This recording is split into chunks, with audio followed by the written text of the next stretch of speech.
à la mort? Est-ce que l'esprit humain qui survit avec sa vie sensible, est-ce qu'il aspire à retrouver son corps biologique qui est là, qui est tombé et qui va être mis au tombeau? Eh bien, la réponse est oui. La réponse est que notre être complet est fait pour habiter dans un corps charnel.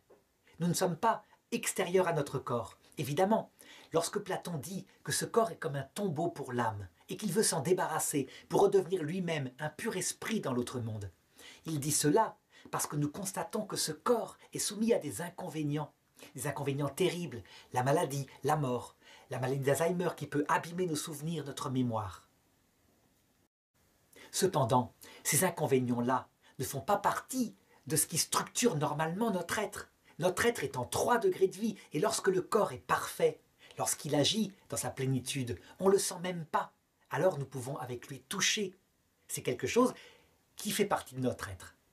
Alors évidemment, lorsque nous sommes faits, parce que nous sommes faits aussi d'esprit, nous aimerions que notre corps soit capable de propriétés bien plus grandes que ce poids où il est soumis provisoirement dans cet aspect biologique.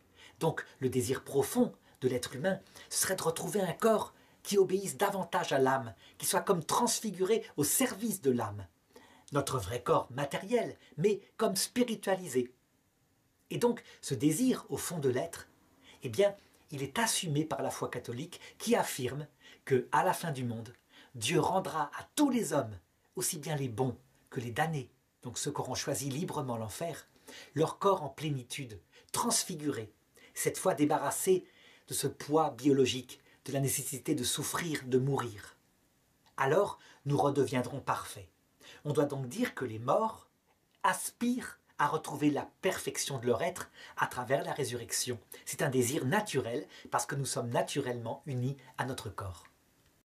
On pourrait objecter à cela, puisque les morts emportent avec eux un corps psychique, ils voient, ils entendent manifestement, les NDE semblent le confirmer.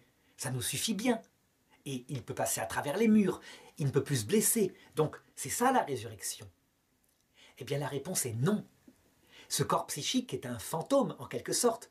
Visiblement, ce n'est pas tout notre être, il nous manque un degré de vie, notre degré de vie biologique qui peut toucher, qui peut être concrètement touché. Et pour confirmer cela, Jésus, qui nous manifeste quel est notre destin pour bien nous enlever de l'esprit l'idée que nous serions éternellement des fantômes, ressuscite et fait toucher son corps à ses apôtres en leur disant « Vous voyez bien, un fantôme n'a pas de chair et d'os comme j'en ai.